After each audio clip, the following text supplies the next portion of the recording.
Hello बच्चों, कैसे हैं आप सभी? लेके आ चुका हूँ एक न्यू वीडियो। और इस वीडियो में हम लोग कुछ नया सीखने वाले हैं। तो सबसे पहले देखते हैं कि आज हम लोग आखिर क्या सीखने वाले हैं। चलिए, मैंने यहाँ पे लिखा है 3 × 4। तो ये किस चीज़ का सिंबल है बाबू? मल्टीप्लाई का। तो इसका वैल्यू कितना आएगा? 12। इसका मतलब हुआ कि 4 को हमको ऐड करना है कितनी बार? 3 बार। 4 को ऐड करना है 3 बार, तो कितना आ जाएगा हमारा आंसर? 12। यानी कि मल्टीप्लाई क्या होता है बाबू? यदि मैं बात करूं मल्टीप्लाई की कि आखिर मल्टीप्लाई क्या होता है, तो मल्टीप्लाई होता है हमारा रिपीटेड एडिशन। मल्टीप्लाई क्या होता है बाबू? Repeated addition. ठीक ना? अच्छा, चलिए, मल्टीप्लाई क्या होता है ये तो आपको समझ में आ गया कि रिपीटेड एडिशन होता है। अच्छा, अगर मैं मल्टीप्लाई को रिपीट करके लिख दूं तब क्या होगा? मान लीजिए कि मैंने 4 को 3 बार मल्टीप्लाई कर दिया, तो इसका वैल्यू कितना आएगा बाबू? 4 4 जा 16, 16 4 जा 64। यानी कि हम लोग इसको लिख सकते हैं बाबू 4 के पावर में यहाँ पे ऊपर में 3। आप लोगों ने स्क्वायर पढ़ा होगा ऐसे। 3 का स्क्वायर कितना होता है? तो हम बोलते हैं कि 9 होता है। तो ये 9 कैसे आया? तो 3 को हमने 2 बार मल्टीप्लाई किया, या अगर 2 बार कहीं मल्टीप्लाई दिया हो तो हम लोग उसको पावर में ऐसे लिख सकते हैं। ठीक है? तो यहाँ पे देख सकते हैं कि मल्टीप्लाई के फॉर्म में जो लिखा गया है, और इसको हम लोग ऐसे भी लिख सकते हैं, तो इसी को हम लोग बोलते हैं एक्सपोनेंट। इसी को हम लोग क्या बोलते हैं? एक्सपोनेंट। तो आज का हमारा टॉपिक है एक्सपोनेंट एंड पावर्स। आज का हमारा क्या टॉपिक है बाबू? Exponents and powers. तो इस टॉपिक में, इस चैप्टर में हम लोग कौन कौन सा टॉपिक जो है कवर करने वाले हैं, आइए सबसे पहले उसको जान लेते हैं कि इस चैप्टर के अंदर, एक्सपोनेंट एंड पावर्स के चैप्टर्स के अंदर हम लोग कौन कौन से टॉपिक कवर करने वाले हैं। इस चैप्टर के अंतर्गत हम लोग सबसे पहले जानेंगे कि एक्सपोनेंट एंड पावर क्या होता है। ठीक है? इसके बारे में समझेंगे, इसका इंट्रोडक्शन। देन आफ्टर हम समझेंगे इंटीग्रल एक्सपोनेंट्स क्या होता है, इसके बारे में जानेंगे। नेक्स्ट हम लोग पढ़ेंगे बाबू लॉज ऑफ इंटीग्रल एक्सपोनेंट।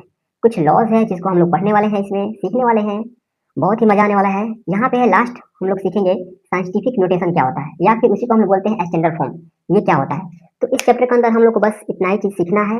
यदि आप ये चीज सीख जाते हैं, समझ लेते हैं, तो फिर आपको इस एक्सरसाइज में कहीं से कोई प्रॉब्लम नहीं होगा। एंड तो सबसे पहले हम लोग जानते हैं कि एक्सपोनेंट एंड पावर क्या होता है बाबू मेरे। तो how many times a number is multiplied by itself. कितनी बार कोई संख्या जो है, कितनी बार एक संख्या खुद से मल्टीप्लाई हुआ है, वही क्या होता है? एक्सपोनेंट। इसको हम लोग एग्जांपल के द्वारा समझते हैं।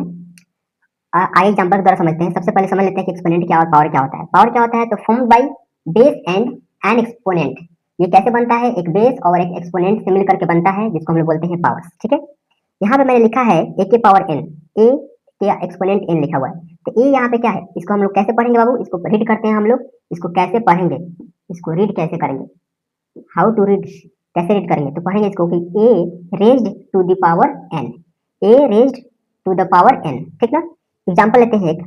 मान लीजिए यहाँ पे अगर हम 5 मल्टीप्लाई 5 मल्टीप्लाई 5 ऐसे मैंने 4 बार लिख दिया। ठीक ना? तो इसको हम लिख सकते हैं 5 के पावर 4, क्योंकि 4 बार मल्टीप्लाई किया तो हमने क्या लिख दिया? 4।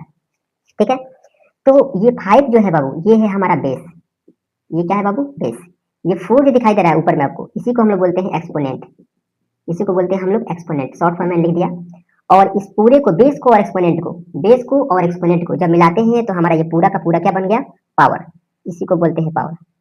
तो ये पूरा हमारा क्या हो जाएगा बाबू? पावर। ये पूरा हमारा हो जाएगा पावर।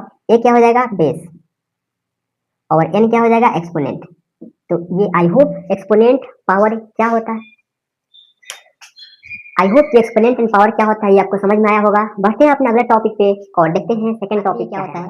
तो ऐसा एक्सपोनेंट जिसका वैल्यू जो है वो क्या होना चाहिए? इंटीजर में होना चाहिए। Exponent whose value is an integer. ठीक है? तो देखिए यहाँ पे मैं एक यहाँ पे एग्जांपल ले रहा हूँ आपका 10 के पावर 3। तो 10 के पावर 3 का मतलब हुआ कि इसका वैल्यू 10 को कितना बार मल्टीप्लाई करना है? 3 टाइम्स। तो इसका वैल्यू कितना आ जाएगा बाबू? 1000। तो देख सकते हैं इसके पावर में क्या है? एक इंटीजर नंबर लिखा हुआ है 3। अगला है, अगर मैं लिखूँ 10 के पावर 2, तो आप देख सकते हैं लिखेंगे 10 इंटू 10 यानी कि कितना आएगा हमारा? 100। ठीक है? नेक्स्ट अगर लिखूँ मैं 10 के पावर 1, तो क्या हो जाएगा? 10 हो जाएगा। अगर मैं 10 के पावर 0 लिखूँ तब क्या होगा? तो देखिए यहाँ पे मैंने 3 बार मल्टीप्लाई किया है, तो 3 बार मैंने लिखा, 2 बार लिखा है, तो मैं क्या किया कि इसमें ये दिया हुआ संख्या में मैंने 10 से डिवाइड कर दिया। जैसे कि मान लीजिए कि यहाँ पे 10 के पावर 3 था, तो यहाँ यानी कि 3 बार 10 था, तो इसको हम लोग डिवाइड कर देंगे अगर 1/10 से, तो जाहिर सी बात है कि ये कटेगा तो हमारा क्या आ जाएगा, 100 आ जाएगा। ठीक है, तो देखिए इसका वैल्यू क्या है, 100 आ गया। अब ये 100 है, और यदि हम इसको फिर से अगर मल्टीप्लाई कर दें 1/10 से, 1/10 से, तो देखिए पावर से कटेगा तो क्या आएगा, वैल्यू आपका 10 आएगा। अब फिर से अगर उसके नीचे वाला वैल्यू आपको पता करना है, तो फिर आपको क्या करना होगा, 10 से डिवाइड करना होगा। तो इसमें डिवाइड करेंगे जब आप 10 से, या फिर मल्टीप्लाई करेंगे 1/10 से, तो क्या हो जाएगा, कटेगा तो वैल्यू कितना आएगा, 1।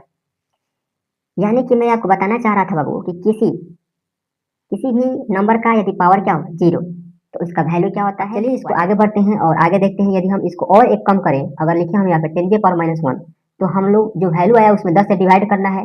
तो 1 में यदि हम डिवाइड करें 10 से, तो हमारा हो जाएगा 1/10। यानी कि देख सकते हैं ये जो संख्या है वो क्या हो गया, यानी कि बेस जो है वो किधर आ गया, बाई के फॉर्म में नीचे आ गया, डिनोमिनेटर में आ गया। तो हम लोग यहाँ पे दो चीज सीखे। क्या सीखे बाबू, अगर कोई भी पावर में 3, 4, 5 लिखा हो तो उतना बार हम लोग उसको मल्टीप्लाई करके उसका आंसर लिख सकते हैं। यदि पावर में माइनस हो तो हम लोग क्या करेंगे, उसको बाई में लिख देंगे, ठीक ना। और यदि पावर में 0 हो तो उसका वैल्यू क्या लिख देंगे, 1 लिख देंगे। ठीक है, तो यहाँ से हम लोग दो चीज सीखने को मिला। यदि a के पावर 0 हो तो इसका वैल्यू कितना आएगा, 1। और यदि a के पावर -1 हो तो इसका वैल्यू कितना आएगा, 1/a। तो ये दो चीज आप लोग याद आ रखेंगे। चुके हैं अपने थर्ड टॉपिक पे, और हमारा तीसरा टॉपिक था क्या, लॉस ऑफ इंटीग्रल एक्सपोनेंट। ठीक ना। तो मैंने सेकेंड टॉपिक में आप लोगों को बताया था कि ए के पावर 0 इक्वल टू क्या होता है, 1। और ए का एक्सपोनेंट 0 हो तो उसका वैल्यू 1 होता है, और ए का एक्सपोनेंट यदि -1 हो तो उसको बोलते हैं हम लोग 1/a। ठीक ना, उसका वैल्यू होता है 1/a। और ये कैसे आता है ये मैंने आपको प्रूफ करके बताया हुआ था पहले। तो जितने भी इसके लॉस बाकी सब जो आने वाले हैं उनको मैं कैसे आता है उसको प्रूफ करके भी दिखाऊंगा आपको। ठीक ना, तो देखिए, तो उसको हम लोग प्रूफ करेंगे बाबू मेरे एग्जाम्पल के द्वारा। ठीक ना, तो मैं यहाँ पे एक एग्जाम्पल लेता हूँ आपके सामने। एग्जाम्पल लेता हूँ, और यहाँ पे एग्जाम्पल ये है कि 2 के पावर -2 का एक्सपोनेंट -3 मल्टीप्लाई 3 का एक्सपोनेंट -4। सॉरी, यहाँ पे मैं 2 ही लगता हूँ, 2 का एक्सपोनेंट -4। इसको हम लोग को क्या करना है बाबू मेरे, इसको आप लोगों को करना है, ठीक ना, मल्टीप्लाई। तो देखते हैं इसका वैल्यू कितना आता है। तो मैंने बताया था यदि एक्सपोनेंट माइनस में हो तो हम क्या करेंगे, उसको रेसिप्रोकल कर देंगे। ठीक ना, तो यहाँ पे इसका वैल्यू क्या आएगा बाबू मेरे, 1/2 का एक्सपोनेंट 3 मल्टीप्लाई इसका वैल्यू कितना आएगा, 1/2 का एक्सपोनेंट 4। चलिए बहुत अच्छा। अब देखिए 1/2 का एक्सपोनेंट 3 है, यानी कि 2 को मल्टीप्लाई करेंगे कितनी बार, 3 बार मल्टीप्लाई। अब देखिए 4 बार मल्टीप्लाई करेंगे, 1 2 3 4, है ना, 4 बार हमने मल्टीप्लाई कर दिया। अब देखिए, अब जब हम यहाँ पे ऊपर का ऊपर मल्टीप्लाई कीजिए, 1 मल्टीप्लाई 1, और नीचे का नीचे मल्टीप्लाई कीजिए, 2 मल्टीप्लाई 2 मल्टीप्लाई 2, यानी कि हमने कर दिया कितनी बार बाबू, 7 बार मल्टीप्लाई। ठीक ना। अच्छा, अगर मैं आप लोग को पहले ही बताया था, अगर 2 के पावर 2 का एक्सपोनेंट 2 हो तो क्या करते हैं, 2 मल्टीप्लाई 2 करते हैं। 2 एक्सपोनेंट 3 हो तो क्या करते हैं, 2 मल्टीप्लाई 2 करते हैं। यानी कि 3 बार है तो एक्सपोनेंट में 3 लिखते हैं, 2 बार आता है तो एक्सपोनेंट में 2 लिखते हैं। तो बताइए मेरे बाबू, यहाँ पे 7 बार है, कितने बार है, 7 बार है। तो हम लोग एक्सपोनेंट में क्या लिख सकते हैं, 1 में 1 से मल्टीप्लाई किए तो 1, 2 का एक्सपोनेंट क्या लिखेंगे, 7। 2 का एक्सपोनेंट क्या लिखेंगे बाबू, 7। तो यहाँ पे जब 2 का एक्सपोनेंट 7 लिखेंगे हम, तो अब बताइए आप लोग यहाँ पे देख सकते हैं कि 1/a है, तो इसको हम लोग लिख सकते हैं क्या, a के एक्सपोनेंट में -1। ठीक ना, तो आप ही बताइए बाबू, अगर हमको लिखना होगा इस फॉर्म में तो क्या लिखेंगे, यहाँ पे 2 का एक्सपोनेंट -7। यहाँ से आपको समझ में आया, तो इसका वैल्यू आया इतना। तो देख सकते हैं अगर इसको हम लोग डायरेक्ट लिखना चाहें तो क्या लिखेंगे, 2 का एक्सपोनेंट -7। तो -7 कहाँ से आया बाबू, तो 2 का एक्सपोनेंट इन दोनों को अगर हम जोड़ दें, -3 को -4 को, तो क्या -7 हमारा नहीं आ जाएगा। देखो -3 और -4 दोनों को यदि हम ऐड करते हैं तो हमारा 2 का एक्सपोनेंट क्या आ जाएगा, 7। यानी कि एक और हमको एक लॉ मिल चुका है पहला इंटीग्रल का, कि यदि a का एक्सपोनेंट क्या हो, m, मल्टीप्लाई, देखो यहाँ पे सेम है, बेस क्या है, सेम, लेकिन एक्सपोनेंट अलग अलग है, और b का एक्सपोनेंट n हो, तो इसको हम लिख सकते हैं a सॉरी, यहाँ पे बेस सेम रखना है ना हमको a, तो हम लिख सकते हैं a का एक्सपोनेंट m प्लस n। तो ये पहला एक्सपेरिमेंट आई होप आप लोगों को समझ में आया होगा। बढ़ते हैं अपने नेक्स्ट एग्जांपल लिया है। देखिए यहाँ पे दोनों में बेस क्या इक्वल है। चलिए यहाँ पे माइनस में है तो अब क्या लिख सकते हैं, इसको माइनस में तो रेसिप्रोकल करके लिख सकते हैं। तो लिखिए तो 1/2 के पावर 5। ठीक है, हमने इसको इस फॉर्म में था, इस फॉर्म में हमने लिख दिया। अब देखिए डिवाइड के जगह पर क्या लिख सकते हैं हम लोग, मल्टीप्लाई। जब मल्टीप्लाई करते हैं तो पता है आपको कि डिवाइड जो होता है मल्टीप्लाई का रेसिप्रोकल होता है, यानी कि 1/2 के एक्सपोनेंट में 3 लिख देंगे। ठीक ना। अब देखिए अभी इसको हमने आपको बताया था यदि बेस सेम हो तो हम लोग पावर को क्या करते हैं, जस्ट ऐड कर देते हैं, ठीक ना। तो ऐड कर दीजिए 1 और ये कैसे ऐड होता है ये मैंने अभी इसके पहले यहाँ पे बताया था, ठीक ना। तो डायरेक्ट मैंने लिख दिया 2 का एक्सपोनेंट में क्या लिख दिया 8, ठीक है।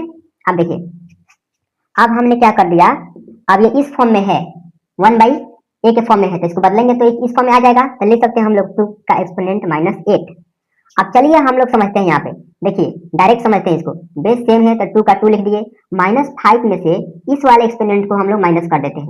अब देखिए तो इसका वैल्यू कितना आ रहा है, 2 का एक्सपोनेंट -8। बताइए इसके बराबर ये दोनों आ गया। तो इतना सब करने के बजाय आप एक रूल याद रख लीजिए कि यदि बेस सेम हो और एक्सपोनेंट अलग अलग हो तो आप क्या कर सकते हैं, जब डिवाइड करना हो तो घटा दीजिएगा, उसको माइनस कर दीजिएगा, ठीक ना। तो हमारा ये सेकंड तरीके से है 2 के एक्सपोनेंट 3 और -2, तो इस फॉर्म में है, माइनस में है इसका एक्सपोनेंट, तो हम लोग रेसिप्रोकल करके लिख सकते हैं, ठीक ना। तो लिखेंगे 1/2 का एक्सपोनेंट 3 और उसका एक्सपोनेंट 2। देखिए ये माइनस में था तो हमारा पॉजिटिव हो गया, रेसिप्रोकल इसका कर दिए तो 1/2 का एक्सपोनेंट 3 में 2 से क्या करना, मल्टीप्लाई, कितना हो जाएगा 6। तो हम लोग लिख सकते हैं इसको। देखिए अगर इस फॉर्म में है तो हम लोग नेगेटिव में लिख सकते हैं, माइनस में लिखना हो तो क्या लिखेंगे 2 का एक्सपोनेंट -6। तो देखिए ये कहाँ से आया बाबू, इसको अगर जल्दी बनाना हो तो आप क्या कीजिएगा, इन दोनों को मल्टीप्लाई कर दीजिएगा। देखिए 2 का मल्टीप्लाई कर दीजिएगा 3 में -2 से, तो देखिए 2 का एक्सपोनेंट -6, ये दोनों आ गया इक्वल। तो अगर आपको कहीं भी a का एक्सपोनेंट m और फिर उसका एक्सपोनेंट n लिखा हो तो आप क्या कर देंगे बाबू मेरे, उसको दोनों को क्या कर देंगे, मल्टीप्लाई कर देंगे। तो 1 का एक्सपोनेंट m इंटू n, एक एक्सपोनेंट क्या हो जाएगा m इंटू एक एग्जांपल। और यहाँ पे देखिए इस समय क्या किया है मैंने, यहाँ बेस जो है इक्वल नहीं है, ठीक ना, सेम नहीं है, बट एक्सपोनेंट जो है वो इक्वल है। तो हम लोग क्या लिख सकते हैं बाबू, ये आपका माइनस में है तो लिख सकते हैं 1/5 का एक्सपोनेंट 3 मल्टीप्लाई 1/2 का एक्सपोनेंट 3। अब देखिए यहाँ पे मैं वैल्यू भरता हूँ, यहाँ पे 5 मल्टीप्लाई 5 मल्टीप्लाई 5 और इसको मल्टीप्लाई करते हैं तो 2 मल्टीप्लाई 2 मल्टीप्लाई 2, तो ऊपर का ऊपर मल्टीप्लाई करेंगे तो 1 और ये मल्टीप्लाई कीजिए 5, 5 5 जा 25, 25 जा 125, 125। अब इसको भी मल्टीप्लाई करना है तो सबसे आसान तरीका देखिए, 5 2 जा 10, 5 2 जा 10 और 5 2 जा 10, तो 10 को 3 में मल्टीप्लाई करेंगे तो क्या हो जाएगा 1000, और 1000 को हम लिख सकते हैं बाबू 10 का एक्सपोनेंट 3 लिख सकते हैं। और जब इस तरीके से लिख सकते हैं तो हम लोग इसको बदलेंगे अगर, तो ऐसे भी तो लिख सकते हैं 10 का एक्सपोनेंट -3। तो देखिए 10 का एक्सपोनेंट -3 कैसे आया, अगर इसको हमको जल्दी बनाना होगा तो देखिए उसके लिए एक नियम है, ये देखिए कैसे आया मैं बता रहा हूँ। आप क्या कीजिए कि 5 को और 2 को मल्टीप्लाई कर दीजिए, बेस को मल्टीप्लाई कर दीजिए और इसका एक्सपोनेंट जो है सेम टू सेम वैसे ही रह जाएगा। देखिए 5 2 जा 10 और एक्सपोनेंट में क्या हो जाएगा -3, बताइए दोनों इक्वल आया। तो हमारा एक अगला जो लॉ मिला वो क्या मिला बाबू, यदि a का एक्सपोनेंट कुछ दिया हो m मल्टीप्लाई b का एक्सपोनेंट भी m ही हो, यदि सेम हो तो हम क्या करेंगे, दोनों को मल्टीप्लाई करेंगे, दोनों बेस को, यानी a मल्टीप्लाई b और उसका एक्सपोनेंट में जो रहेगा सेम वही लिख देंगे, यानी कि क्या लिख देंगे m। तो आई होप कि ये भी आपको समझ में आ गया। यहाँ पे प्रूफ कर सकते हैं कि यदि a का m एक्सपोनेंट m हो और यहाँ अगर डिवाइड करना हो b का एक्सपोनेंट m ही अगर सेम ही रहे दोनों का, तो यहाँ मल्टीप्लाई किए थे दोनों बेस को, यहाँ दोनों बेस को डिवाइड कर देंगे। तो डिवाइड कर दीजिए a बाई b, आज का देखिए पूरा का एक्सपोनेंट m लिखे थे तो इस पूरा का एक्सपोनेंट क्या लिख दीजिए m।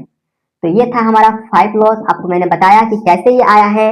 ये भी मैंने प्रूव किया था कि एक एक्सपोनेंट यदि किसी संख्या का एक्सपोनेंट 0 हो तो उसका वैल्यू 1 होता है और किसी संख्या का एक्सपोनेंट -1 हो तो उसका वैल्यू 1/a होता है। तो ये सारी चीजें आपको समझ में आ गया होगा। नोटेशन या स्टैंडर्ड फॉर्म ये क्या होता है बाबू मेरे, तो ये होता है a मल्टीप्लाई 10 का एक्सपोनेंट n। अगर इस फॉर्म में है कोई भी नंबर तो उसको हम बोलेंगे साइंटिफिक नोटेशन या स्टैंडर्ड फॉर्म, जहां जहां a का जो वैल्यू होगा, a का जो वैल्यू होगा वो क्या होगा बाबू मेरे, ये होगा 1 के इक्वल या 1 से छोटा, ठीक ना, 1 के इक्वल या 1 से बड़ा, छोटा नहीं 1 से बड़ा, और छोटा होगा किससे, 10 से, 10 के बराबर नहीं होगा, 10 से छोटा होगा। चलिए इसको समझते हैं कि एग्जांपल से, ताकि आपको पूरी तरह से क्लियर हो जाए, ठीक ना। तो यहाँ पे मैंने 2 एग्जांपल्स लिया हुआ है और इसको आपको क्या करना है, स्टैंडर्ड फॉर्म में लिखना है। तो आप क्या करेंगे बाबू मेरे, इस डेसिमल को सोचिए कहाँ पे लगाएं कि ये जो है a का वैल्यू जो है a वो आपका 1 से बड़ा और 10 से छोटा हो जाए। तो इस डेसिमल को यदि हम लाते लाते अगर यहाँ पे ला दें 3 के बाद, तो जाहिर सी बात है कि 10 और 1 के बीच में इसका वैल्यू हो जाएगा, तो इसीलिए इसका आंसर हो जाएगा 3.5, ठीक ना। डेसिमल लगा दिया मैंने 5। अब देखिए कितने अंक के बाद डेसिमल मैंने लगाया था, 1 2 3 4 5 6 अंक के बाद लगाया, तो मल्टीप्लाई में 10 की पावर क्या लिख देंगे बाबू, यहाँ पे -6। समझ में आया होगा। यदि आपको डेसिमल पॉइंट इधर से राइट साइड में ले जाना होगा, राइट साइड में लेफ्ट टू राइट, तो आपको पावर में क्या लिखना होगा, एक्सपोनेंट में माइनस। और यदि डेसिमल को यहाँ पे देखिए, आपको इसको भी बोलेगा कि एक्सपोनेंट में लिखिए, साइंटिफिक नोटेशन में या स्टैंडर्ड फॉर्म में लिखिए, तो क्या कीजिएगा, इस डेसिमल को सोचिए कि कहाँ पे लगाएं कि a का जो वैल्यू है 1 से बड़ा या बराबर या 10 से छोटा हो जाए। तो जाहिर सी बात है कि इस डेसिमल को यदि हम यहाँ पे ला दें 1 के बाद, तो 1 से बड़ा हो जाएगा, तो इसका वैल्यू हो जाएगा 1.6। इसके बाद तो कोई नंबर नहीं है, तो अब मल्टीप्लाई में किस फॉर्म में लिखना है, a मल्टीप्लाई 10 के फॉर्म में लिखना है ना, तो 10 का पावर n, n की जगह पे कितना रखें यहाँ पे देखिए, तो डेसिमल देखिए कितना अंक आगे बढ़ाए हैं आप, तो 1 2 3 3 अंक के बाद डेसिमल लगाए थे, तो इसीलिए पावर में हो जाएगा माइनस में 3 सेंटीमीटर। तो एग्जांपल से आपको क्लियर हो गया कि साइंटिफिक नोटेशन या स्टैंडर्ड फॉर्म को हम लोग कैसे, और यहाँ पे हमारा तीसरा एग्जांपल मैंने लिया हुआ है, इसको आपको स्टैंडर्ड फॉर्म में लिखना है। तो क्या करेंगे, मैंने आपको बताया था स्टैंडर्ड फॉर्म में लिखने के लिए a मल्टीप्लाई 10 का एक्सपोनेंट n इस फॉर्म में होना चाहिए, जहाँ a का वैल्यू जो है वो क्या होना चाहिए, 1 से या 1 के इक्वल या 1 से बड़ा और 10 से छोटा। तो सोचिए यहाँ पे डेसिमल कहाँ पे लगाइएगा कि इसका वैल्यू जो है, a का वैल्यू जो है वो 1 से इक्वल या छोटा हो जाएगा, बराबर हो जाएगा या 10 से छोटा हो जाएगा। तो जाहिर सी बात है कि डेसिमल पॉइंट अगर यहाँ पे लगाएगा तो 89 1 से बड़ा हो जाएगा, 10 से बड़ा हो जाएगा, इसलिए डेसिमल हम लोग लगाएंगे यहाँ पे। तो चलिए इसका वैल्यू लिखते हैं, कितना होगा, तो होगा 8.97। और कितना अंक है देखिए, यहाँ डेसिमल लगाया तो डेसिमल के बाद कितना अंक बन रहा है देखिए, 1 2 3 4 5 6 7 8 9 10 11, यानी मल्टीप्लाई 10 का पावर में हम लिखेंगे 11, और ये लिखेंगे हम लोग प्लस में, पॉजिटिव रहेगा, ठीक है। पावर जो होगा एक्सपोनेंट वो क्या होगा, प्लस होगा। उसी प्रकार इसको लिखते हैं, तो हम लोग लिखेंगे 7 पॉइंट, हम लिखेंगे 52, हम मल्टीप्लाई 10 का एक्सपोनेंट में, देखिए यहाँ पे डेसिमल लगाए थे ना, तो गिनिए 1 2 3 4 5, यानी कि एक्सपोनेंट में क्या हो जाएगा 5। तो ये था हमारा इंट्रोडक्शन चैप्टर किसका, एक्सपोनेंट एंड पावर का। आई होप ये सारी चीजें आपको क्लियर रूप से समझ में आई होंगी। यदि किसी प्रकार का कोई डाउट है तो कमेंट सेक्शन में बताएं। मिलते हैं नेक्स्ट